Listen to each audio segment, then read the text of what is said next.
अल्हम्दुलिल्लाहि Kaffa वस्सलातु वस्सलामु अला इबादिहिल्लज़ीना इस्तफ़ा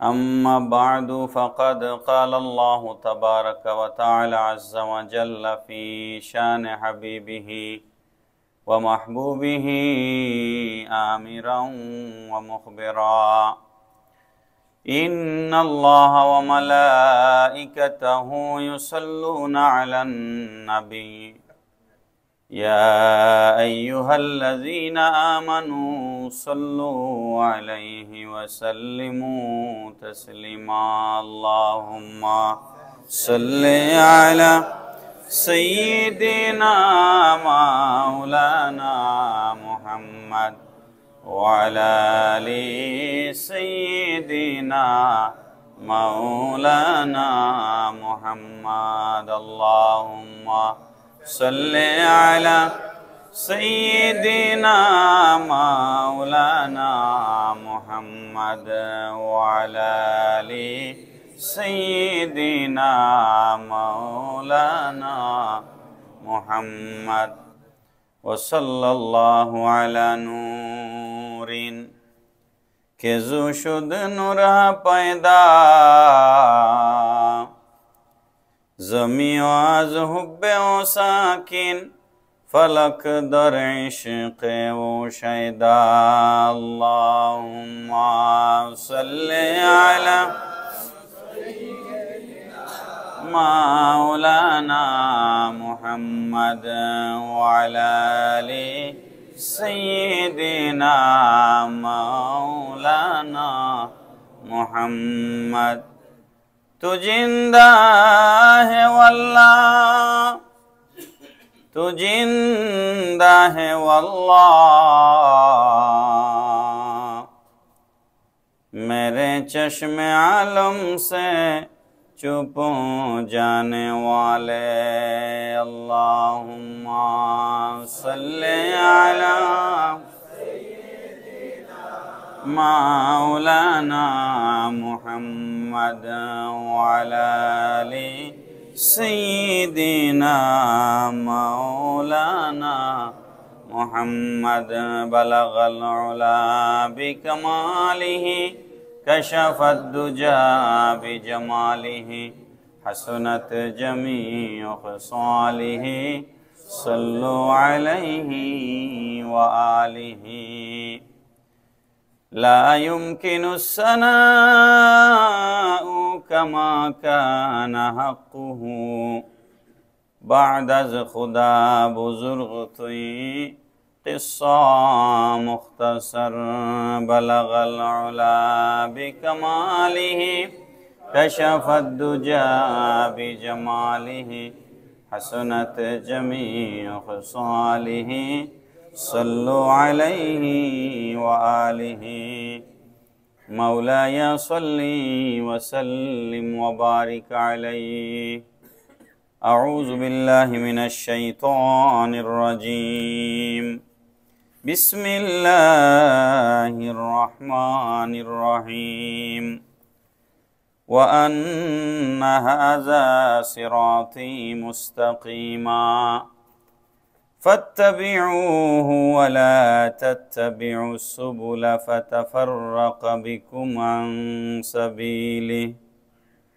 ज़ालिकुम वस्साकुम बिही लअल्लकुम तत्तक़ून सदक़ल्लाहु मौलानल अज़ीम व सदक़ रसूलुहुन नबियुल हबीबुल करीम।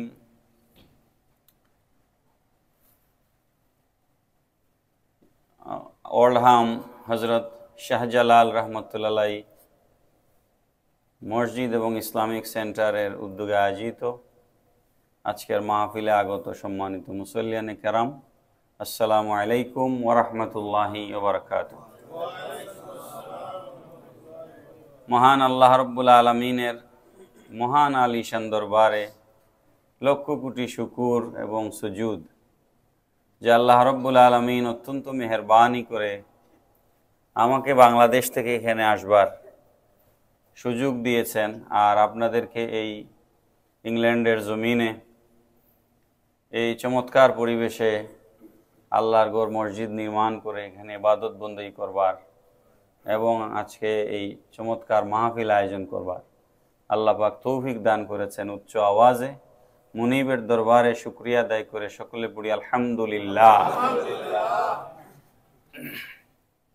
আমি অত্যন্ত ক্লান্ত আসলে, তো আমি নির্ধারিত একটা সময় আমার জন্য আছে, সেই সময়টা আমি কথা বলবো ইনশাআল্লাহ। আমি এসেছিলাম 12 তারিখ লন্ডনে হিথ্রোতে, তারপরে আমি এর ভিতরে আমি আরও 3টা দেশ সফর করেছি। আজকে আমি ডেনমার্ক থেকে সোজা গেটউইক এয়ারপোর্টে নেমে সেখান থেকে ডাইরেক্ট আপনাদের এখানে আসছি। তো যাই হোক, আবার পরশুদিন আমার দেশে ফ্লাইট, সময় খুব একটা আমাদের হাতে একেবারেই নাই। আজকে রাতেই আমার আবার লন্ডনে ব্যাক করতে হবে। তো আল্লাহ পাক রব্বুল আলামিন আমাদেরকে মানুষ হিসেবে সৃষ্টি করেছেন। আল্লাহর সৃষ্টির মধ্যে একমাত্র সৃষ্টি মানুষ, যাদেরকে আল্লাহ বুধ শক্তি দিয়েছেন, সেন্স দিয়েছেন। মানুষ ছাড়া আর কোনো সৃষ্টিকে আল্লাহ রব্বুল আলামিন বিবেক দেন নাই। এটার একটা ইতিহাস আছে লম্বা, আমি ওদিকে যাব না। কোরআন শরীফের একটা আয়াতে কারিমা তেলাওয়াত করেছি, সূরা আনআমের 153 নম্বর আয়াতে কারিমা। ওই আয়াতে কারিমার আলোকে আমি কিছু কথা বলবো আপনাদের সামনে ইনশাআল্লাহ। ভূমিকা হিসেবে বলছি, আল্লাহ পাক রব্বুল আলামিন যখন আদম আলাইহিস সালামকে সৃষ্টি করেছিলেন, সৃষ্টি করার পর আদম আলাইহিস সালামের ভিতরে আল্লাহ রব্বুল আলামিন রূহ ফুঁকে দিয়েছিলেন। কোরআন শরীফে আছে ওয়া নাফাখতু ফীহি মির রূহি, আদমের ভিতরে আমি রূহ ফুঁকে দিলাম। আদম আলাইহিস সালামের ভিতরে রূহ ফুঁকে দেওয়ার পর আদম আলাইহিস সালামকে আব, আতশ, খাক, বাত 4 উপাদান দিয়ে আদম আলাইহিস সালামকে সৃষ্টি করা হয়েছে। আমরা অনেকেই কথায় কথায় বলি আদম মাটির তৈরি। এই কথাটা আংশিক সত্য, পুরোপুরি সত্য নয়। আদম আলাইহিস সালামের মধ্যে 4 উপাদানের মধ্যে মাটি আছে, আরো 3টে উপাদান আছে, আগুন, পানি, মাটি, বাতাস। এই 4টা উপাদান দিয়ে আল্লাহ রব্বুল আলামিন আদম আলাইহিস সালামকে সৃষ্টি করেছেন। জিন জাতিকে আল্লাহ আগুন দিয়ে সৃষ্টি করেছেন, সমস্ত ফেরেশতাদেরকে আল্লাহ নূর দ্বারা সৃষ্টি করেছেন। এটা হলো সহজ কথা। আদম আলাইহিস সালামকে সৃষ্টি করার পর যখন রূহ ফুঁকে দিলেন, রূহ ফুঁকে দেওয়ার পর আদম আলাইহিস সালাম মুরাকাবায় বসলেন, যেটাকে আমরা পীর মুরিদির ভাষায় মুরাকাবা বলি, বাংলায় ধ্যান বলি, ইংরেজিতে মেডিটেশন বলি। এখন মেডিটেশন এটা সারা পৃথিবীতে একটা গ্রহণযোগ্য কনসেপ্ট। কার মন খারাপ, মেডিটেশনে লাগাই দাও, এটা সারা পৃথিবীতে চলতেছে। তো মুরাকাবা করলেন আদম আলাইহিস সালাম এক বৈঠকে 40 বছর। 40 বছর মুরাকাবার পর আল্লাহ পাক বলেন, আদম তোমাকে সৃষ্টি করলাম, একটু কথাবার্তা বলবো, গল্প গুজব করব, আমার একা একা ভালো লাগে না। এখন তুমি তো কোনো কথা বলো না, মুরাকাবায় বসে আছো।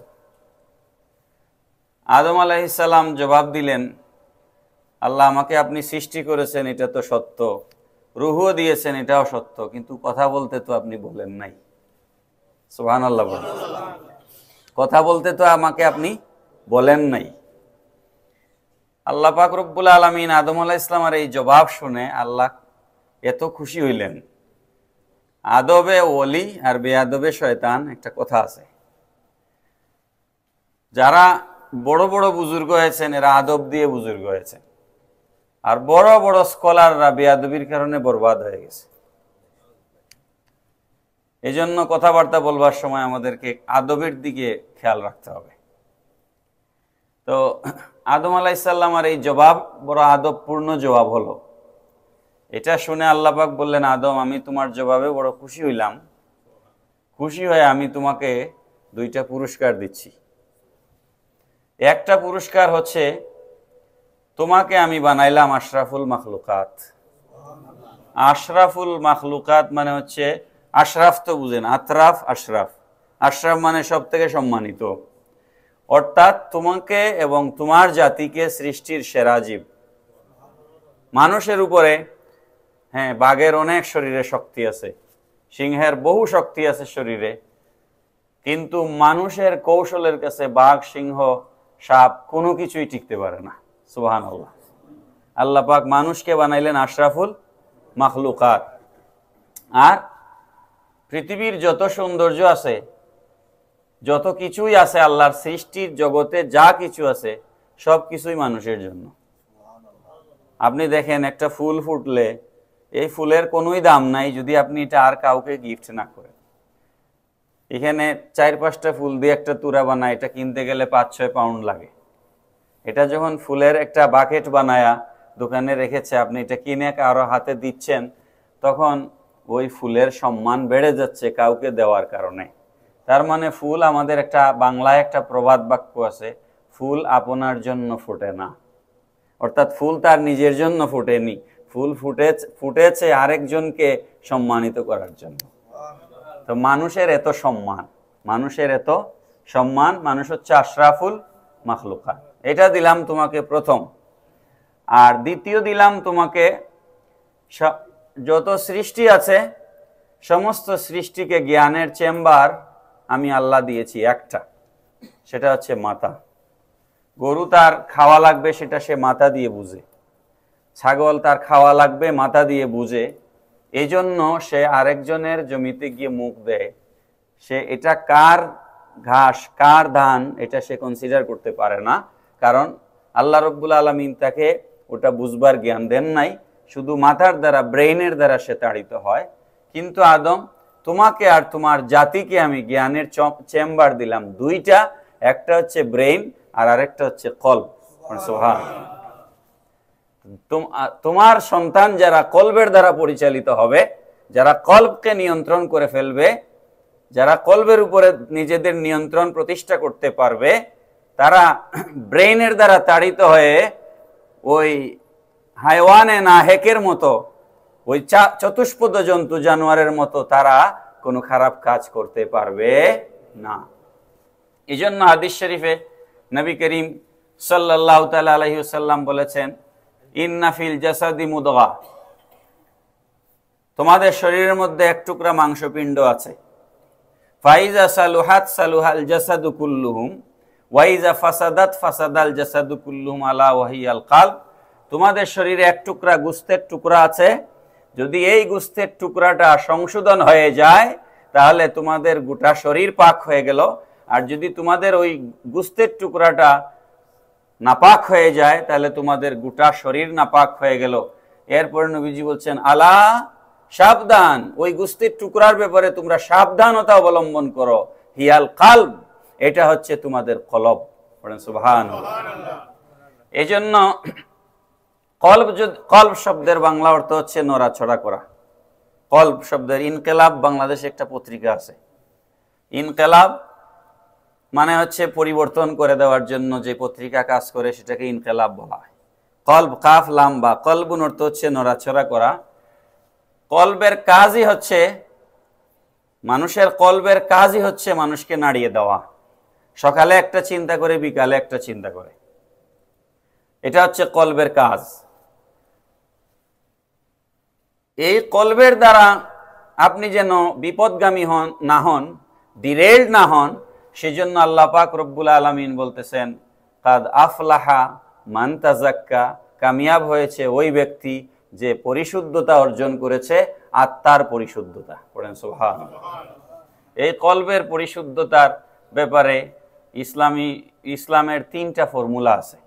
কলবকে আমরা কিভাবে পরিশুদ্ধ করব, এর একটা ফর্মুলা হচ্ছে, যারা সাহাবায়ে কেরাম সরাসরি রাসূল সাল্লাল্লাহু আলাইহি ওয়াসাল্লামকে দেখেছেন, পড়েন সুবহানাল্লাহ, যারা এক নজর ইমানের সাথে রাসূল করিম সাল্লাল্লাহু তাআলা আলাইহি ওয়াসাল্লামকে ইমানের সাথে এক নজর দেখেছেন, এক দৃষ্টির কারণে, নবীজির চেহারা মুবারকের এই নজরের কারণে সাহাবায়ে কেরামের কলব চিরদিনের জন্য পাক হয়ে গেছে।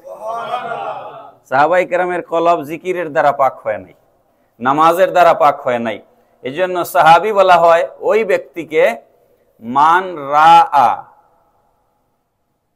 রাআন নবিয়্য সাল্লাল্লাহু তাআলা আলাইহি ওয়াসাল্লাম মুমিনান ওয়া মাতা আলাল ঈমান। সাহাবী বলা হয় ওই ব্যক্তিকে যিনি নবীকে দেখে ঈমান এনেছেন আর ঈমানের উপরে মৃত্যুবরণ করেছেন। এখন কেউ যদি সকাল 10টার সময় আল্লাহর রসুলকে দেখে ঈমান এনে তিনি যদি 11টার সময় মারা যান, তার উপরে এই সময়ের ভিতরে কোনো নামাজ ফরজ হয়নি, তিনি মর্যাদা বেশি। এটা কেন মর্যাদা হলো? নবীজিকে দেখার কারণে। এটা হচ্ছে কলব পবিত্র করবার 1 নম্বর ফর্মুলা। এটা আমাদের হাতে, এই ফর্মুলা, এই সুযোগ আমাদের জন্য নাই। দ্বিতীয় ফর্মুলা হচ্ছে কোন হক সিলসিলার পীরের কাছে বায়াত হয়ে ওই পীরের কাছ থেকে সবক গ্রহণ করে ওই সবকের দ্বারা কলবকে পবিত্র করা। এটা হচ্ছে দ্বিতীয় উপায়। আর তৃতীয় উপায় হচ্ছে নিজে আলেম বনে যাওয়া। নিজে কি হয়ে যাওয়া? আলেম বনে যাওয়া। অর্থাৎ আপনি নিজেই কোরআনের তাফসির বুঝবেন, নিজেই হাদিসের তাশরিহ বুঝবেন, নিজেই ফিকহের মাসলা মাসাইল বুঝবেন। এই লেভেলের আলেম যদি আপনি হয়ে যান, তাহলে আপনার অন্তর আপনার এলেমের দ্বারা পাক হবে। সুবহানাল্লাহ। এই 3টা ফর্মুলায় মানুষের কলব পাক হয়। এখন একটা কথা বলবার জন্য এতগুলা কথা বলছি। মানুষের মাঝে হাজারো লক্ষ মানুষ আছে যারা আরেকজন মানুষের জমির আইল ঠেলায়, আছে না নাই? মানুষের মাঝে এরকম মানুষ আছে যারা মানুষের বাড়ি দখল করে। আমি সিলেট শহরে থাকি 2001 সাল থেকে 23 বছর ধরে আমি সিলেটে থাকি। আমার বাড়ি তো মৌলভীবাজার, রাজনগর। আর থাকি, পড়াশোনাও করছি সিলেটে, চাকরিও করি সিলেটে। আমি এরকম বহু মানুষকে চিনি।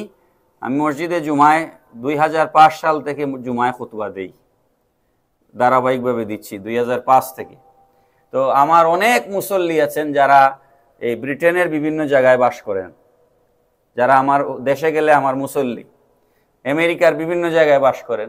এরকম অনেক মুসল্লি আমার সাথে সাক্ষাৎ হয়েছে জীবনে, যাদের বাড়িঘর সিলেটে আছে, লন্ডনে থাকেন, বাড়িঘর দখল হয়ে গেছে। এরকম বহু ঘটনা আমি জানি। একেবারে পুরা ক্ষেতের জমি, পুরা 50 কেয়ার 100 কেয়ার জমি উনার, কিন্তু উনি বুক করতে পারেন না, উনি থাকেন লন্ডনে। এলাকার মানুষ, চাচাতো ভাই, খালাতো ভাই, মামাতো ভাই দখল করে ফেলেছে। আমি এরকম বহু ঘটনা জানি।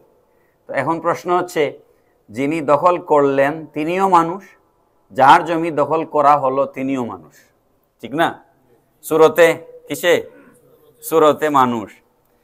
তো যেই লোকটা আরেকজনের জমি দখল করলো আর যেই পশুটা আরেকজনের জমিতে গিয়ে মুখ দিল তার খিদা লাগার কারণে, এই দুইজনের মধ্যে what is the difference between them? কোনো পার্থক্য আছে? কারণ গরু বুঝে নাই এটা তার মালিকের জমি নাকি আরেকজনের জমি, না বুঝে গিয়ে সেটা সেখানে মুখ দিয়েছে। মুখ দেওয়ার পিছনে তার কারণ হচ্ছে তার কলবের চেম্বার আল্লাহ তাকে দেন নাই, সে শুধুমাত্র ব্রেইনের দ্বারা তাড়িত হয়েছে। এজন্য সে নিজের জমি আর পরের জমি পার্থক্য করতে পারে না। তো মানুষের মাঝে যিনি আরেকজনের সম্পদ আত্মসাৎ করেন, আরেকজনের ভূমি দখল করেন, তিনি ওই পশুর চাইতে আলাদা কিছু নয়। এদের ব্যাপারে আল্লাহ কোরআনুল কারীমে বলেছেন, উলাইকা কাল আনআম, এরা পশুর মতো, বালহুম আউদাল। এরপরে আল্লাহ বলছেন না, ক্ষেত্র বিশেষে এরা পশুর থেকে আরো নিকৃষ্ট। ক্ষেত্র বিশেষে এরা পশুর থেকে আরো নিকৃষ্ট, আরো খারাপ। কেন আরো খারাপ বললেন? কারণ পশুকে তো আমি ওই চেম্বার দেই নাই, তোমাকে তো আমি জ্ঞানের এই চেম্বারটা দিয়েছিলাম। এখন এই চেম্বারটা যার পাক হয় নাই, পবিত্র হয় নাই, তার আর পশুর মাঝে কোনো পার্থক্য নাই। আমার এতক্ষণে কথা বুঝাইবার মূল উদ্দেশ্য ছিল এটা। তাহলে আমাদের কলব পবিত্র করার এই 3টে ফর্মুলার 2টা ফর্মুলা এখন আমাদের হাতে সুযোগ আছে।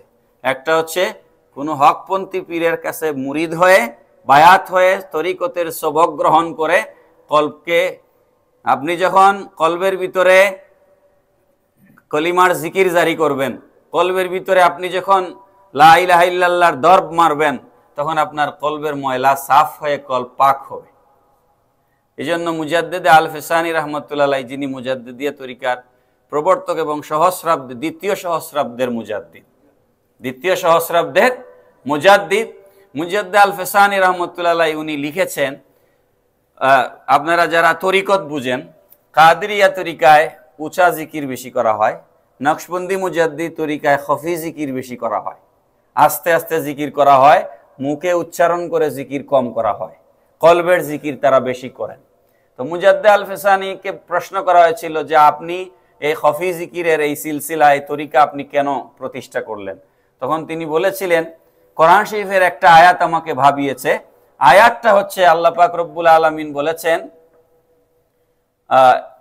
ওমা খালাকতুল জিন্না ওয়াল ইনসা ইল্লা লিয়াবুদুন, আমি জিন আর ইনসান এই দুই জাতিকে আমার ইবাদত ছাড়া আর কিছুর জন্য সৃষ্টি করি নাই, আল্লাহ বলেছেন।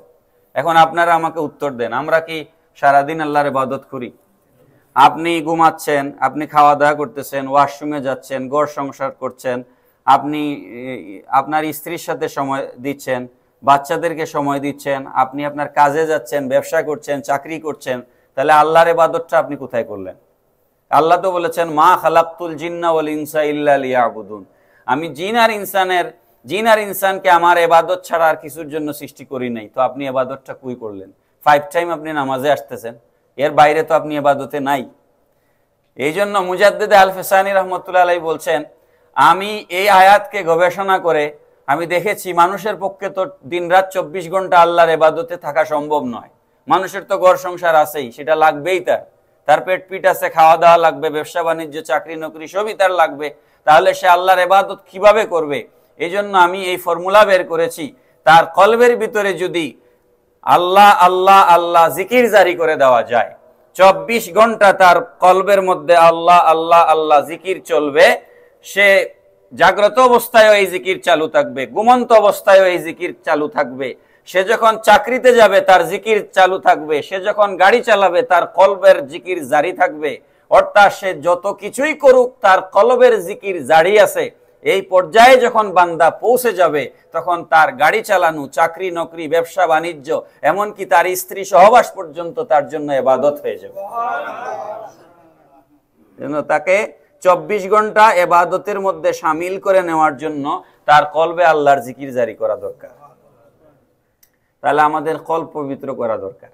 এখন আমি আমার আয়াতের মধ্যে আসতেছি, এটা আমি ভূমিকা দিলাম। আমাদের মাঝে বহু মানুষ আছে, দেখবেন আলেম আছে, কিন্তু কথা বলে চরম বেয়াদবের মতো। বহু আলেম আছেন, তার কথার মধ্যে আপনি আলেমানা কোনো কথা পাবেন না। সে বলবে সবে বরাতে মসজিদে আসার চাইতে জেনা বেবিচার করা ভালো, এরকম বক্তব্য আছে না?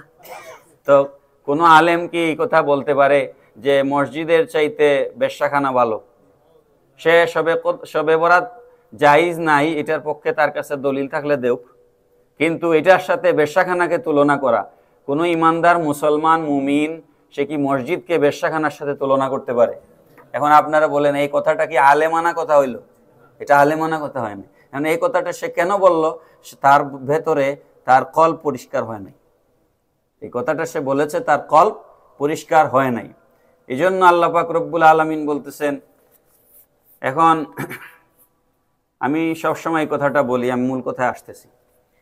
মানুষের কল্পটা হচ্ছে স্ক্যানার। আমরা এয়ারপোর্টে যে স্ক্যানের শিকার হই, যে স্ক্যানিং আমাদেরকে করে, আপনার কল্পটাকে যদি আপনি জাগ্রত করতে পারেন, আমার বয়ান আপনার প্রয়োজন পড়বে না। আপনার কলবের স্ক্যানারের মধ্যে কে বেয়াদব, কে আদবওয়ালা, কে ইমানদার, কে বেঈমান, আপনার কলবের রাডারে সবকিছু ধরা পড়বে। সবকিছু আপনার কলবের রাডারে ধরা পড়বে, আপনি নিজেই ধরতে পারবেন। এটা ধরবার উপায় কি আমি একটু বলি।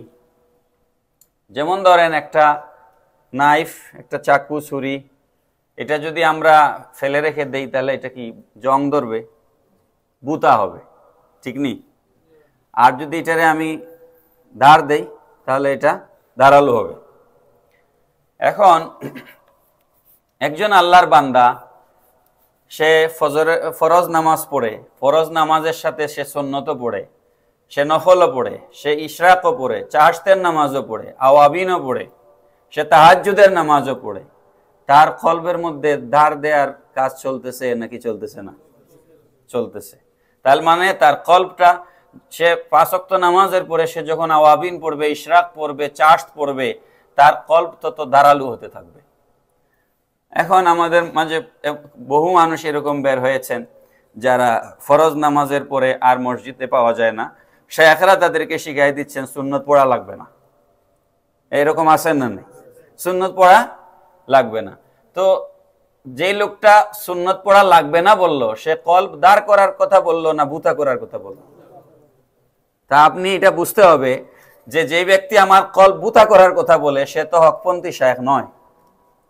এ কথা আপনাকে বুঝতে হবে। এটা যদি আপনি বুঝতে না পারেন তাহলে আপনার কলব পবিত্র হয়নি।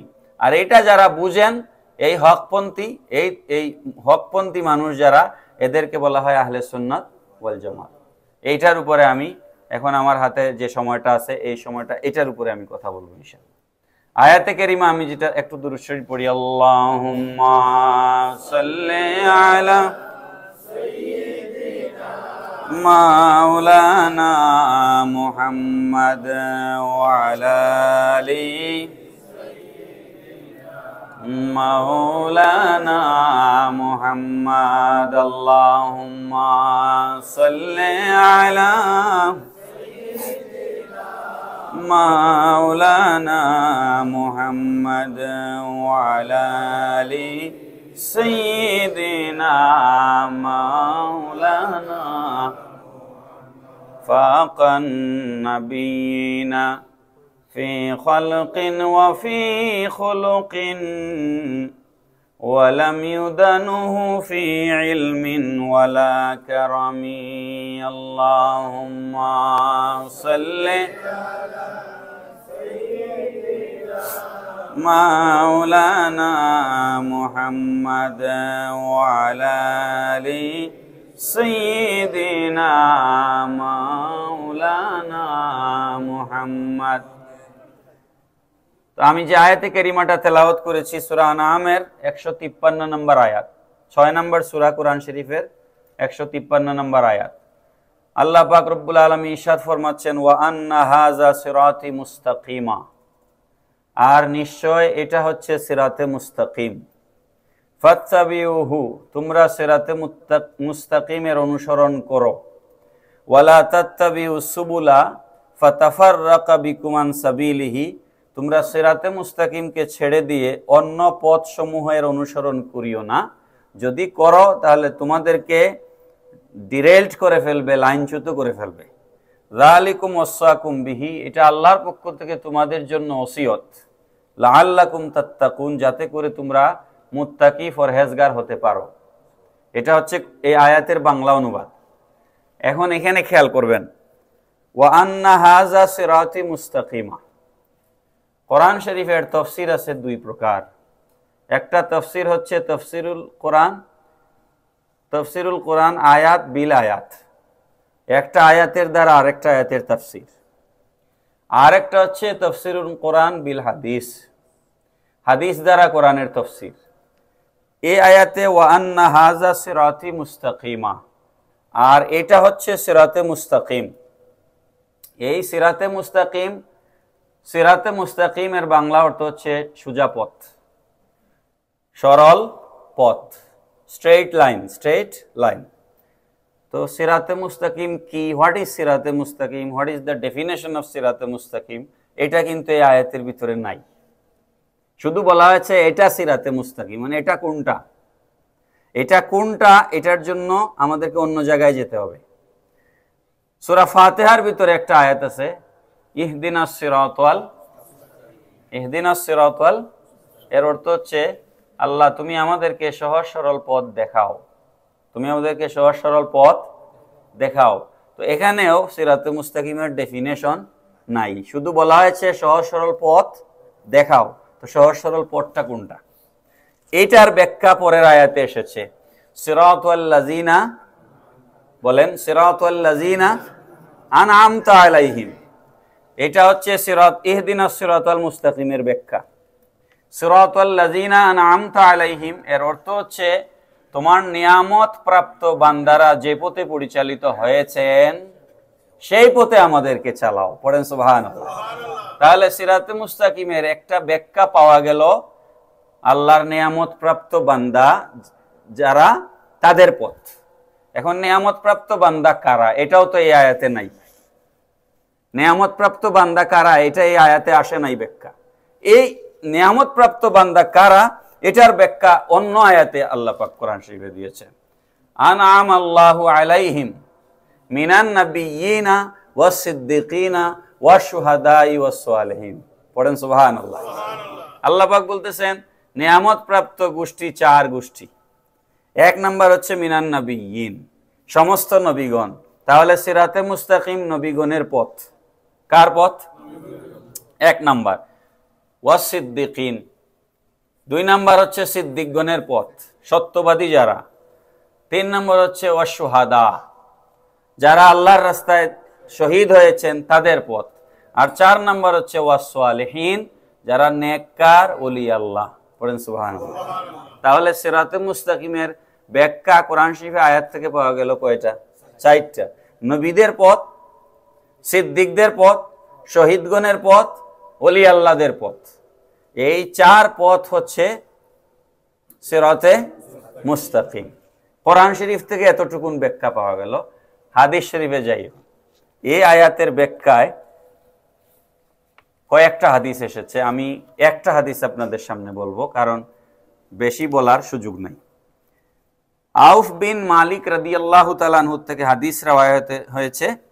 এই হাদিসটা এসেছে তিরমিজি শরীফে 2641 নম্বর হাদিস। নাম্বার না বললে এখন তো মুশকিল।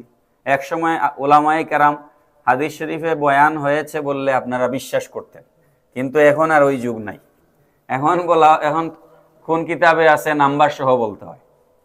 এজন্য আমরাও ওই পথে আছি আর কি। তিরমিজি 2641 নম্বর হাদিস। ইফতারাকাতিল ইয়াহুদু আলা 71 ফিরকা। নবী পাক সাল্লাল্লাহু আলাইহি ওয়াসাল্লাম বলেছেন ইহুদিরা 71 দলে ভাগ হয়েছিল। ফাওয়াহিদুন ফিল জান্নাহ ওয়া 70 ফিন নার। তাদের মাঝে একদল বেহেশতি হবে যারা নবীর অনুসরণকারী, মুসা আলাইহিস সালামের অনুসরণকারী। ওয়া 70 ফিন নার, আর 70 দল জাহান্নামে যাবে। ওয়াফতারাকাতিন নাসারা আলা 72 ফিরকা। খ্রিস্টানরা 72 দলে ভাগ হয়েছিল। ফাইহদা ওয়া 70 ফিন নার ওয়া ওয়াহিদাতুন ফিল জান্নাহ। তাদের মধ্যে 71 দল জাহান্নামে যাবে, আর এক দল যারা ঈসা আলাইহিস সালামের অনুসরণ করেছিল তারা বেহেশতে যাবে। ওয়াল্লাযী নাফসু মুহাম্মাদিন বিয়াদিহি। নবী পাক সাল্লাল্লাহু আলাইহি ওয়াসাল্লাম বলছেন ওই সত্তার কসম, ওই রবের কসম, যে রবের হাতে আমি নবীর প্রাণ। আমি নবী কসম খেয়ে বলছি লাতাফতারিকান্না উম্মতি আলা 73 ফিরকা। আমার উম্মতরা অচিরেই 73 দলে ভাগ হবে। নবী পাক সাল্লাল্লাহু আলাইহি ওয়াসাল্লাম বলছেন ওয়াহিদুন ফিল জান্নাহ ওয়া 72 ফিন নার। আমার উম্মতের 73 দলের মধ্যে এক দল বেহেশতি হবে, 72 দল জাহান্নামী হবে। কিলা ইয়া রাসূলুল্লাহ মান হুম। সাহাবায়ে কেরাম প্রশ্ন করলেন ইয়া রাসূলুল্লাহ, বেহেশতে যাবে ওই দল সেটা কারা? কথাটা একটু ব্যাখ্যা করি। 72 দল জাহান্নামে যাবে, এক দল বেহেশতে যাবে। 72 বেশি না এক বেশি? তার মানে জাহান্নামীদের সংখ্যা বেশি হবে। এই জন্য বড় জামাত দেখে আপনার হাহুতাশ করার কোনো কারণ নাই। কথাটা ভালো করে খেয়াল করবেন, কারণ কারবালায় এটা ফায়সালা হয়েছে। মাত্র নবী পরিবারের 72 জন। এক বর্ণনায় এসেছে 30,000 এজিদ বাহিনী, আর এক বর্ণনায় এসেছে 6,000 এজিদ বাহিনী। তো 30 বা 6,000 এজিদ বাহিনীর মোকাবেলা করেছেন 72 জন আহলে বাইতের সদস্যগণ। তারা এজিদ বাহিনীর হাতে বড় জামাত দেখে কম্প্রোমাইজ করেন নাই। তাহলে বড় জামাত দেখে আমাদের কম্প্রোমাইজ করবার সুযোগ নাই। ঈমান আকীদা আগে দেখতে হবে, এটা আমাদের মেইন কথা। এখন সাহাবায়ে কেরাম তো ছিলেন খুবই আকলওয়ান সাহাবী। সাহাবীদের ব্যাপারে কোরআন শরীফে এত এত এত আয়াতে কারিমা, যারা নির্বুধ বলে ওই সমস্ত কাফেররা হচ্ছে নির্বুধ। তো এটা তারা বুঝে না। তো সাহাবায়ে কেরাম আকলওয়ালা ছিলেন। সাহাবায়ে কেরাম 72 ফেরকার কোনো পরিচয় নবীজির কাছে জানতে চান নাই। আমি আবার রিপিট করছি, সাহাবায়ে কেরাম 72 বাতিল ফেরকার কোনো পরিচয় নবীজির কাছে জানতে চাননি। আমি আসবো লন্ডন থেকে সিলেট থেকে হিথ্রো ডাইরেক্ট কোন ফ্লাইট আছে এটা জানলেই আমার যথেষ্ট, অন্যগুলো আমার জানার দরকার সাহাবায়ে কেরাম জান্নাতি দলের পরিচয় জানতে চাচ্ছেন নবীজির কাছে, জাহান্নামী 72 ফেরকার পরিচয় জানতে চাননি। এই জন্য আমি আবার বলছি, আমাদেরকে জাহান্নামী ফেরকাদেরকে নিয়ে আলোচনা সমালোচনায় সময় নষ্ট না করে আমরা কিভাবে হকের উপরে থাকবো সেটা নিয়ে আমাদের অনুসন্ধান করা দরকার। তো সাহাবায়ে কেরাম বললেন, কিলা ইয়া রাসূলুল্লাহ সাল্লাল্লাহু আলাইহি সাল্লাম মানহুম, তারা কারা যারা বেহেশতি দল? আপনি বললেন 72 দল জাহান্নামে যাবে আর এক দল জান্নাতে যাবে, এই সৌভাগ্যবান জান্নাতি দল তারা কারা? নবী পাক সাল্লাল্লাহু আলাইহি সাল্লাম 2 হাদিসে 2 রকম এসেছে। এক হাদিসে নবীজি বললেন কালা আল জামা, আরেক হাদিসে নবীজি বললেন মা আনা আলাইহি ওয়া আসহাবি।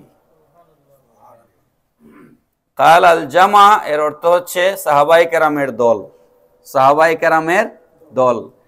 আর আরেক হাদিসে নবীজি বললেন মা আনা আলাইহি ওয়া আসহাবি, যারা আমাকে আর আমার সাহাবায়ে কেরামকে অনুসরণ করে এরা জান্নাতি। এখন মা আনা আলাইহি ওয়া আসহাবি এটার ব্যাখ্যায় মোল্লা আলী কারি রাহমাতুল্লাহি আলাইহি, যিনি মিশকাত শরীফের ব্যাখ্যা গ্রন্থ লিখেছেন মিরকাতের মধ্যে তিনি লিখেছেন মা আনা আলাইহি এটার অর্থ হচ্ছে যারা আমার অনুসরণ করে, ওয়া আসহাবি এর অর্থ হচ্ছে যারা সাহাবায়ে কেরামের অনুসরণ করে। নবীর অনুসরণকারী এই অংশকে মোল্লা আলী কারি রহমতুল্লাহ আলাইহি বলছেন আহলে সুন্নাহ।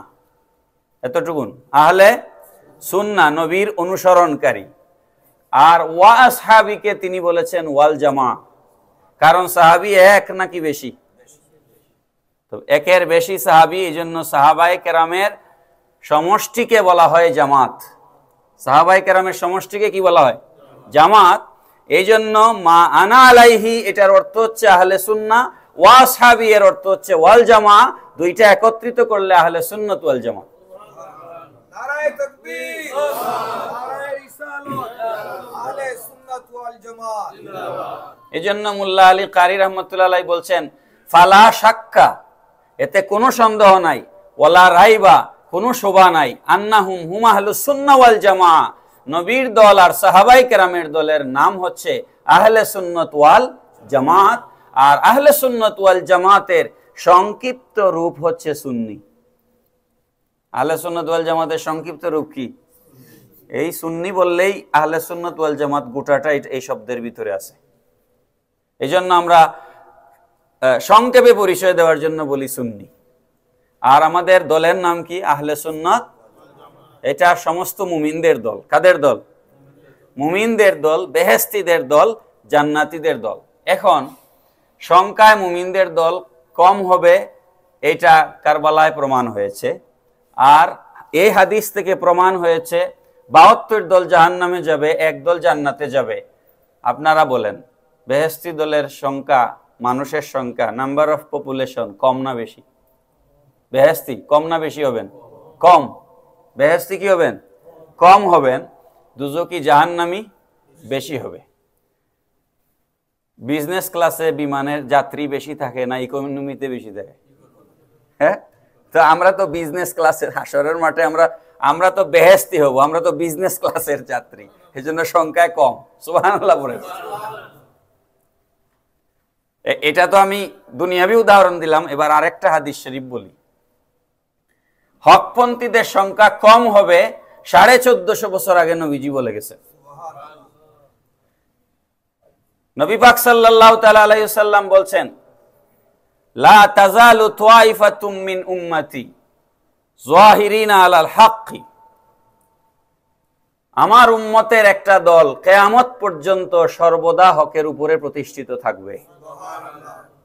লা ইয়াদুররুহুম মান খাযালাহুম হাত্তা ইয়াতি আমরুল্লাহি ওয়া হুম কাযালিক, কিয়ামত হওয়া পর্যন্ত এদের উপরে যত তহমত আসুক, নিন্দা আসুক, নির্যাতন আসুক, নিপীড়ন আসুক, এরা সংখ্যায় যতই কম হোক না কেন, এরা কিয়ামতের আগ পর্যন্ত হক ছাড়বে না। এরা হক ছাড়বে না। এই হাদিসটা আছে মুসলিম শরীফের 1920 নম্বর হাদিস। আরেক হাদিসে আল্লাহ নবী সাল্লাল্লাহু তাআলা আলাইহি সাল্লাম বলেছেন বাদা আল ইসলামু গরিবান। এই হাদিস আপনারা উলামায়ে কেরামদের কাছ থেকে শুনে থাকবার কথা। নবীজি বলেছেন বাদা আল ইসলামু গরিবান, ইসলাম গরিবী হালতে আত্মপ্রকাশ করেছে। কি হালতে আত্মপ্রকাশ করেছে? গরিবী হালতে আত্মপ্রকাশ করেছে। এটা যদি আমি এখন বয়ান করতে চাই, এটা আমরা বাংলাদেশে তো ওয়াজের প্র্যাকটিস, আমাদেরকে ওয়াজে দাওয়াত দেয়, আমি সারা দেশেই মাহফিলে যাই, বলে হুজুর 2 ঘন্টা 2.5 ঘন্টা বয়ান করতে হবে, মানে কম করলে সন্তুষ্টি হয় না, বুঝছেন? 2.5-3 ঘন্টা আমাদের বাংলাদেশে বয়ান করতে হয়। ইউরোপ আমেরিকার কালচার হচ্ছে শর্টকাট।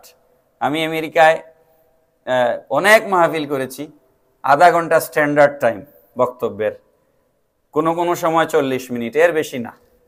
তো আপনাদের এখানে আমি 1 ঘন্টার মতো প্রায় সময় পেয়েছি। আমি 10টায় শেষ করবো ইনশাআল্লাহ, সময় শেষের দিকে। তো এগুলো এই বাদা আল ইসলাম ও গরিবান, এটার ব্যাখ্যা দিতে গেলে 2-3 ঘন্টার দরকার। আমি সংক্ষেপ করে আপনাদেরকে বলছি, যখন প্রথম ইসলাম আত্মপ্রকাশ করে, আল্লাহ রসুল সাল্লাল্লাহু তাআলা ইসলামকে, এই স্ট্র্যাটেজি আমার আপনার নয়, এটা আল্লাহর স্ট্র্যাটেজি। আল্লাহ পাক রব্বুল আলামিন কোরআনুল কারীমে বলেছেন ওয়ানজির আশিরাতাকাল আকরাবিন, অপ্রিয় মাহবুব আমার, আপনি প্রথমেই গিয়ে ওই জবলে নূরের উপরে ভাষণ দেওয়ার দরকার নাই। ওয়ানজির আশিরাতাকাল আকরাবিন, আপনার নিকট আত্মীয়, আপনার জন পরজন, এদের কাছে আপনি প্রথমে ইসলামের দাওয়াত দেন। সুবহানাল্লাহ। মানে শুরুটা কোথা থেকে? নিজের পরিবার থেকে। শুরুটা নিজের পরিবার থেকে। এই জন্য ইসলাম কবুল যারা করেছেন, সর্বপ্রথম মহিলাদের মধ্যে আম্মাজান খাদিজাতুল কুবরা রাদিয়াল্লাহু তাআলা আনহা ইসলাম কবুল করেছেন। সুবহানাল্লাহ। আমাদের সমাজে বহু পঞ্চায়েতের বহু বড় বড় বিচারক আছেন, যিনি এলাকার সব বিচার করেন, কিন্তু বউ উনার কথা শোনে না। আছেন না নাই আমাদের সমাজে?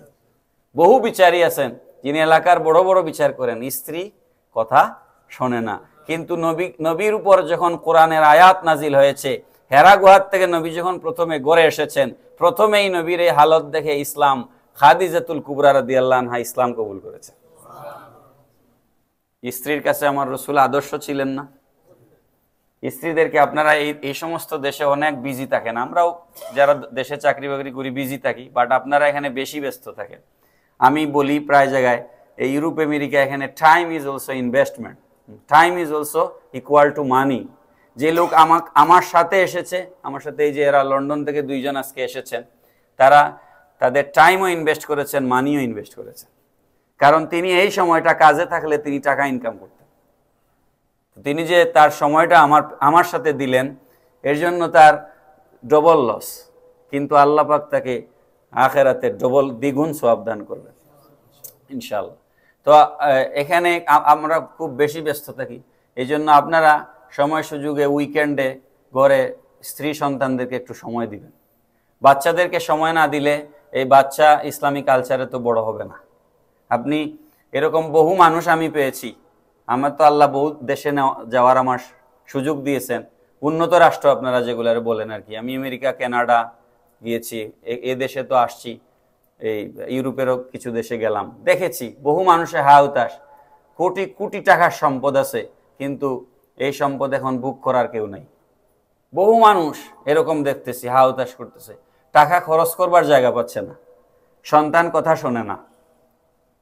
গতদিন ডেনমার্কে একজন আমাকে বাস্তব ঘটনা বলতেছে যে মেয়ে আফ্রিকান ছেলে একটাকে বয়ফ্রেন্ড বানাইছে। এখন এটা এমন একটা দেশ, বাংলাদেশে হলে তো আপনি ধমক দিয়ে থাপ্পড় একটা মেরে দরজা বন্ধ করে গড়ে রেখে অনেক ধরনের আপনি স্ট্র্যাটেজি নিতে পারবেন, কিন্তু এখানে তো আপনি কিছু করার সুযোগ নাই, সাথে সাথে আপনি জেলে যাবেন, ঠিক না? তো এই পর্যায়ে যাওয়ার আগে আপনি যে খালি টাকা ইনকাম করবার জন্য বউ বাচ্চাকে সময় দিলেন না, এখন হাহুতাশ করতেছেন, লাভ তো নাই। এজন্য চাহিদা লিমিটেড করেন, টাকা কম ইনকাম করেন, ফ্যামিলিকে সময় দেন। বাচ্চাকে যদি আপনি মানুষ করতে পারেন, সে হবে বড় ইনভেস্টমেন্ট, সেই হবে বিনিয়োগ আপনার। সময় চলে গেলে আর আপনি তাকে পরিবর্তন করতে পারবেন না। আপনি অ্যাসেট না করে, আপনি দেশে বিরাট 5 তলা বিল্ডিং না বানিয়ে সন্তানকে অ্যাসেট করেন। সন্তান যদি অ্যাসেট হয়ে যায়, তাহলে আপনার দুনিয়া আখিরাত কামিয়াব হবে ইনশাআল্লাহ। ওই বিষয়ে আর কথা বলতে যাচ্ছি না, সময় নাই, তো এই সাবজেক্টটা শেষ করতে চাই। নবী পাক সাল্লাল্লাহু আলাইহি ওয়াসাল্লাম নিজের স্ত্রীদেরকে এত ভালোবাসতেন। আম্মা জান আয়েশা সিদ্দিকা রাদিয়াল্লাহু তাআলা আনহা বলেছেন, নবীজি আমি গ্লাসের যেদিকে মুখ লাগিয়ে পানি পান করতাম ওই জায়গাটায় নবীজি ঠোঁট মোবারক লাগিয়ে পানি পান করতেন। নবীজির ওফাত শরীফের আগ মুহূর্তে নবীজি আম্মা জান আয়েশা সিদ্দিকা রাদিয়াল্লাহু তাআলা আনহাকে বলেছেন যে আমার মিসওয়াকটা আমি দুর্বল লাগছে আমার, তুমি আমার মিসওয়াকটা চিবিয়ে নরম করে দাও। আম্মা জান আয়েশা বলতেছেন আমি মিসওয়াকটাকে দাঁত দিয়ে চিবায়া নবীজিকে দিয়েছি, সেই মিসওয়াক দিয়ে নবীজি অন্তিম মুহূর্তে মিসওয়াক করেছেন। আমার মিসওয়াক করে আমরা সিলেটি ভাষায় কই খান্ডি, ঠিক না নেই? আমার মিসওয়াক চিবায়া দেওয়া মিসওয়াক অর্থাৎ আমার মুখের থুতু লালা এগুলা নবীজির মুখ মুবারকে মিশে গেছে। সুবহানাল্লাহ। এরকম ভালোবাসা স্ত্রীর প্রতি আল্লাহর রসুলের ছিল। এই জায়গাগুলায় আমাদেরকে একটু খেয়াল রাখা দরকার। তো আল্লাহর নবীকে আল্লাহ বললেন ওয়ানজির আশিরাতাকাল আকরাবিন, নিকটাত্মীয়দের মাঝে আপনি দ্বীনের দাওয়াত দিন। প্রথম 3 বছর আল্লাহর রসুল নিকটাত্মীয়দের কাছে দ্বীনের দাওয়াত দিয়েছেন। এরপরে আল্লাহ পাক বলেছেন এবার আপনি একটু প্রকাশ্যে দ্বীনের দাওয়াত দিন। সেই প্রকাশ্যে দ্বীনের দাওয়াত দিতে গিয়ে ওই জবলে আবু কুবাইসের ঘটনা, লম্বা চড়া ঘটনা, সূরা লাহাব নাজিল হয়েছে। তারপরে আস্তে আস্তে আস্তে আস্তে আল্লাহর রাসূল সাল্লাল্লাহু আলাইহি ওয়াসাল্লাম কোথায়, আজকে সারা পৃথিবীর এমন কোনো রাষ্ট্র নাই, হয়তো কোথাও খুব ভালোভাবে আছে, কোথাও জৌলুসপূর্ণভাবে আছে, কোথাও একটু কম ইয়েতে আছে, কিন্তু পৃথিবীর আপনি যেখানে যাবেন একেবারে পৃথিবী থেকে ডিসকানেক্টেড একটা রাষ্ট্র হচ্ছে নিউজিল্যান্ড। সেই নিউজিল্যান্ডেও মসজিদ আছে, আলহামদুলিল্লাহ বলে।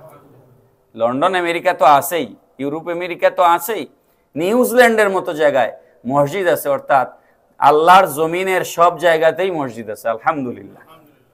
অর্থাৎ এর দ্বারা কি বোঝা গেল? সারা পৃথিবীতে ইসলাম ছড়িয়েছে, কিন্তু শুরুটা হয়েছে অত্যন্ত ক্ষুদ্র অবস্থা থেকে। নবীজি বলেছেন বাদাল ইসলাম গরিবান, ইসলাম গরিবী হালতে এসেছে, ওয়াসাইয়াউদু কামা বাদা গরিবান, যেইভাবে ইসলাম কম মানুষ নিয়ে সূত্রপাত হয়েছিল কিয়ামতের আগ মুহূর্তে আবার ইসলাম গরিব হয়ে যাবে। আপনারা কি এটা এখন দেখতে পাচ্ছেন না?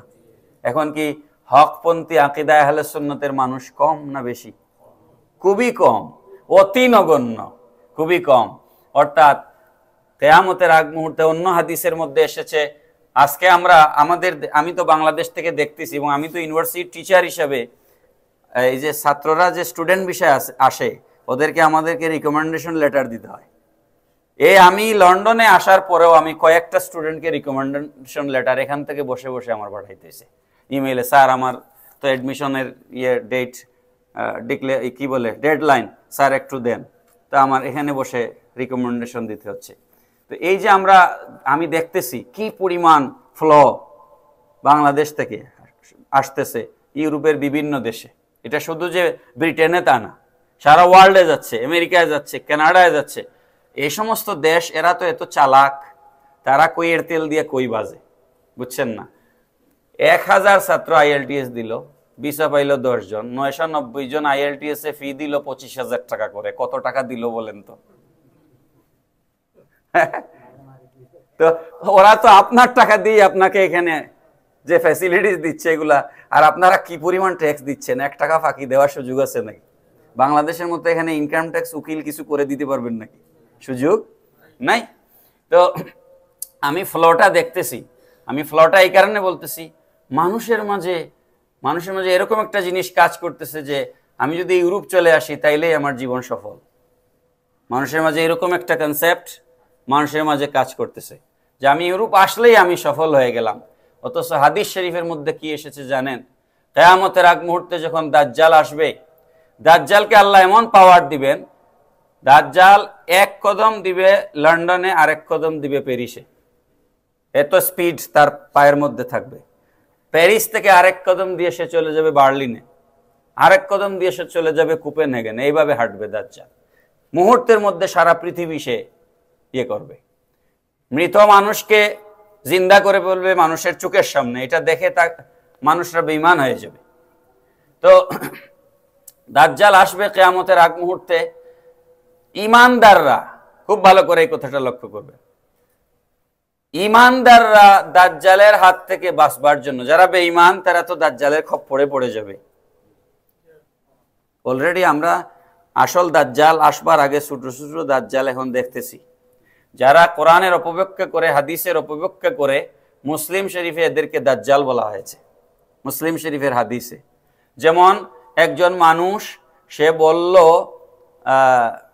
শবে বরাতের রাত্রে মসজিদে আসবার চাইতে বেশ্যাখানায় রাত যাপন করা উত্তম। নিঃসন্দেহে হাদিস শরীফের ভাষ্য অনুযায়ী সে একজন দাজ্জাল, বুঝছেন? এখন এই দাজ্জালের হাত থেকে কি আমরা সবাই বাঁচতে পারতেছি? তার মানে মুনাফিকরা তার দাজ্জালের নেটের মধ্যে পড়ে গেছে। তো কিয়ামতের আগ মুহূর্তে যারা মুনাফিক বেঈমান কাফের, তারা তো দাজ্জালের পিছনে চলে যাবে তার ক্ষমতা দেখে। ঈমানদাররা ঈমান রক্ষার জন্য সারা পৃথিবী থেকে, তখন আপনার লন্ডন শহর থাকবে না, নিউ ইয়র্ক সিটি থাকবে না, সারা পৃথিবীর ঈমানদাররা ঈমান বাঁচানোর জন্য মদিনায়ে মুনাওয়ারার দিকে পাগল হয়ে দৌড়াবে। এটা হাদিস শরীফ। যেভাবে সাপ সারাদিন ঘুরে তার গর্তের ভিতরে গিয়ে মাথা ঢুকায়, ঠিক ওইভাবে ঈমানদাররা কিয়ামতের আগ মুহূর্তে দাজ্জালের হাত থেকে বাঁচবার জন্য মদিনায়ে মুনাওয়ারার দিকে ছুটবে।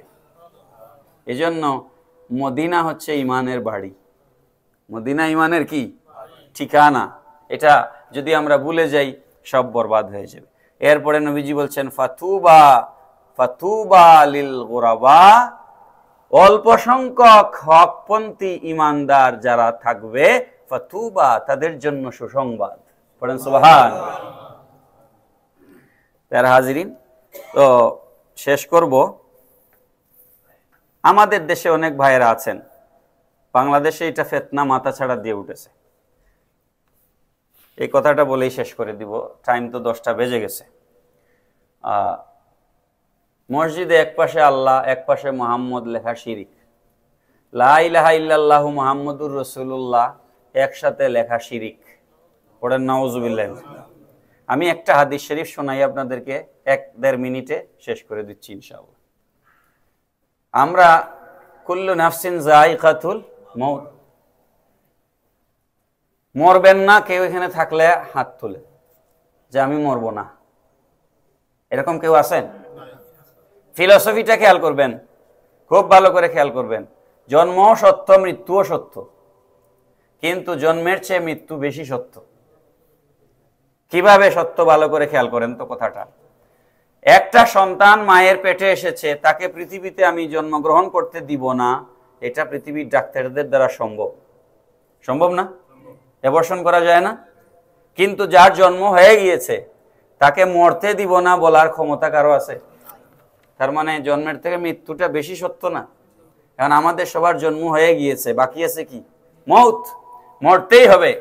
মারা যাওয়ার পরে কবরে সওয়াল জবাব হবে, আমরা সবাই জানি। এক হাদিসে এসেছে কবরে সওয়াল হবে 3টা। কয়টা? আল্লাহ সম্পর্কে প্রশ্ন করা হবে, নবী সম্পর্কে প্রশ্ন করা হবে, দ্বীন সম্পর্কে প্রশ্ন করা হবে। এবং এই হাদিসটাই উলামায়ে কেরামগণ আমাদের সামনে বেশি বয়ান করেন। কিন্তু আরেকটা হাদিস আছে, এইটা আলেমরা বেশি বয়ান করেন না। এটা আমার ফাইনাল কথা আজকের। বুখারী শরীফের হাদিস। কোন কিতাবের? বুখারী শরীফের 1338 নম্বর হাদিস। আন আনাসিন রাদিয়াল্লাহু তাআলা আনহু আনিন নবী সাল্লাল্লাহু আলাইহি ওয়াসাল্লাম قال العبد اذا উদিয়া في قبره وتولي وذهب اصحابه حتى انه لا يسمع قرآن عليهم। হযরত আনাস বিন মালিক রাদিয়াল্লাহু তাআলা আনহু থেকে হাদিস রওয়ায়াত হয়েছে, নবী পাক সাল্লাল্লাহু তাআলা ইসলাম বলেছেন, তোমরা যখন তোমাদের কোন ভাইকে কবরে দাফন করে যাও, লাশ দাফন করে যাওয়ার সময় তোমরা যে কবর থেকে লাশ দাফন করে কবর জিয়ারত করে যখন বাড়ি ফিরে যাও, তোমাদের পায়ের জুতার স্যান্ডেলের আওয়াজ কবর থেকে লাশ শুনতে পায়। তোমাদের স্যান্ডেলের আওয়াজ সে কবর থেকে শুনতে পায়। আতাহু মালাকানি, তখন 2জন ফেরেশতা তার কবরে আসেন। ফাআকাদাহু, তাকে ধরে 2জন ফেরেশতা তাকে বসান কবরের মধ্যে। ফায়াকুলানি লাহু মা কুনতা তাকুলু ফি হাযার রাজুলি মুহাম্মাদিন সাল্লাল্লাহু আলাইহি ওয়াসাল্লাম। তখন ওই ফেরেশতারা তাকে বসায়া আল্লাহর নবীকে কবরে হাজির করা হয়। নবীকে দেখায়া ওই লাশকে বলা হয়, এই নবী সম্পর্কে দুনিয়াতে তোমার আকীদা কি ছিল? আমাদের দেশে অনেক আলেমরা ওয়াজ করেন যে নবী নূর না মাটি, এগুলো নিয়ে কবরে প্রশ্ন হবে না। নামাজ পড়েন, নামাজ পড়েন, আরে ভাই নামাজ তো পড়বই, নামাজ ছাড়া কি মুসলমানই আছে নাকি? কিন্তু হাদিস শরীফ তো আপনি বুঝতে হবে, কবরে নবী সম্পর্কে আপনার আকীদা প্রশ্ন করা হবে। মা কুনতা তাকুলু ফি হাযার রাজুলি মুহাম্মাদিন সাল্লাল্লাহু আলাইহি ওয়াসাল্লামা, এই নবী সম্পর্কে তোমার দুনিয়াতে ধারণা কেমন ছিল, তোমার আকীদা কেমন ছিল? এই নবীকে কি তুমি তোমার মতো মানুষ বলতে, নাকি এই নবীকে তুমি নূরের নবী মানতে? কি আকীদা ছিল তোমার? ফায়াকুলু, তখন ওই লাশ, ওই মুর্দা বলবে, আশহাদু আন্নাহু আব্দুল্লাহি ওয়া রাসূলুহু, আমি সাক্ষী দিচ্ছি তিনি আল্লাহর বান্দা এবং রাসূল। পড়ে সুবহানাল্লাহ। তখন যারা কাফের, বেঈমান, মুনাফিক, তারা ওয়া আম্মাল কাফিরু আউল মুনাফিকু ফায়াকুলু লা আদরি, তখন কাফের মুনাফিকরা বলবে আমি তাকে চিনি না, আমি তাকে চিনি না। কুনতু আকুলু মা ইয়াকুলুন নাস, সারা দেশের মানুষ যা বলতো আমিও তাই বলতাম। দেখেন না হাদিস শরীফের ইবারত, সারা দেশের মানুষ যা বলতো আমিও তা বলতাম। বড় বড় হুজুররা নবীকে আমাদের মতো মানুষ বলছে, এই জন্য আমিও নবীকে আমাদের মতো মানুষ বলছি। পড়েন না আউযুবিল্লাহ। ফায়ুকালু লা দারাইতা ওয়ালা তালাইতা, তখন ওই ফেরেশতারা বলবেন আফসোস তোমার জন্য, না তুমি জেনেছো, না তুমি মানুষের কাছ থেকে শিখেছো, না তুমি তেলাওয়াত করে শিখেছো, এই রাসূল সম্পর্কে তুমি জেনেছো। সুম্মা ইউদরাবু বিমিতরাকাতিন মিন হাদিদিন দারবাতান বাইনা উজনাইহি, দুই কানের মাঝখান মানে হচ্ছে গাড়ের মাথার পেছন দিক, দুই কানের মাঝখান। তখন লোহার একটা মুগুর নিয়ে ওই দুই ফেরেশতা তার দুই কানের পেছন দিকে মাঝখানে বাড়ি দিবেন, এমন জোরে বাড়ি দিবেন, আর সেই বাড়িতে তার মাথা ফেটে যাবে। সে চিৎকার করবে, ফায়াসিহু সাইহাতান ইয়াসমাউহা মান ইয়ালিহি ইল্লাস সাকালাইন, আল্লাহর সৃষ্টির মধ্যে জিন আর ইনসান, এই দুই জাতিকে আল্লাহ ক্ষমতা দেন নাই। জিন আর ইনসান ছাড়া আল্লাহর সৃষ্টির বাকি সবাই এই কবরবাসীর চিৎকারের আওয়াজ শুনতে পাবে। এখন কবরে প্রশ্ন, মূলত প্রশ্ন হবে কবরে একটা, মূলত প্রশ্ন কয়টা? কথা আরো বহু বলার ছিল, কিন্তু আপনাদের টাইমের সীমাবদ্ধতা আছে, এখানে শেষ করছি। আমরা ছাত্রদেরকে পড়াই, প্রশ্ন করি, ধরেন এরকম প্রশ্ন থাকে যে answer any 5 question, answer any 5 questions. Question number 1 is mandatory, এরকম প্রশ্ন থাকে পরীক্ষায়। এখন তুমি যে কোনো 5টা প্রশ্নের উত্তর দাও, এখানে আছে প্রশ্ন 6টা, 1 নাম্বারটা দিতেই হবে। 1 নাম্বার দিয়ে তুমি আরো 4টা দাও। কবরে 3টা প্রশ্ন হবে, এটা সত্য। 3টা প্রশ্ন হবে, এটা কি ম্যান্ডেটরি, হচ্ছে নবী সম্পর্কে প্রশ্ন। এটা যে পারবে না, বাকি 2টা তারে আর জিজ্ঞেসই করা হবে না। নবী সম্পর্কে প্রশ্নের উত্তর যে দিতে পারবে না, বাকি 2টা দেওয়ার না দেওয়া সমান। এই নবন্তি। তা আল্লাহ যেন আমাদেরকে আহলে সুন্নাত কি কিছুটা বুঝাইতে পারলাম? আল্লাহ যেন আমাদেরকে আহলে সুন্নাত ওয়াল জামাতের দলভুক্ত রাখেন মৃত্যু পর্যন্ত। আমাদের সন্তানদেরকেও যেন আল্লাহ রাখেন। সবাই পড়ি আমিন। আমাকে শাহজালাল মসজিদ এবং ইসলামিক সেন্টার ওল্ডহাম, আপনারা আমাকে এখানে কিছু কথা বলার সুযোগ দেওয়ার জন্য, মসজিদ committee, president, chairman, secretary, member, trustee যারা আছেন, বিশেষ করে আমার সৈয়দ সাহেব, মুস্তাক সাহেব, উনি আমাকে মহব্বত করে এখানে ডেকেছেন। আরও যারা এখানে আছেন, এই মসজিদের মুসল্লি, সবার প্রতি আমি কৃতজ্ঞতা জ্ঞাপন করে আমার আলোচনা এখানে শেষ করছি। যদি সুযোগ থাকে দেশে যান, দেশে তো আপনারা যান বেড়াইতে, হলিডেতে আপনারা দেশে যান, তখন আমি সিলেট শহরে থাকি, আমার বাসায় দাওয়াত থাকলো চা খাওয়ার। আমার গ্রামের বাড়ি মৌলভীবাজার রাজনগর তারাভাষা গ্রাম। আমি সেখানে একটা মাদ্রাসা করছি, দারুল মুস্তাফা ইসলাম দাখিল মাদ্রাসা। ওখানেও আপনাদের দাওয়াত, একটু দিনের খেদমত হচ্ছে, দেখে আসবেন। আপনাদেরকে দাওয়াত দিয়ে এখানে শেষ করছি। আসসালামু আলাইকুম ওয়া রাহমাতুল্লাহি ওয়া বারাকাতুহু।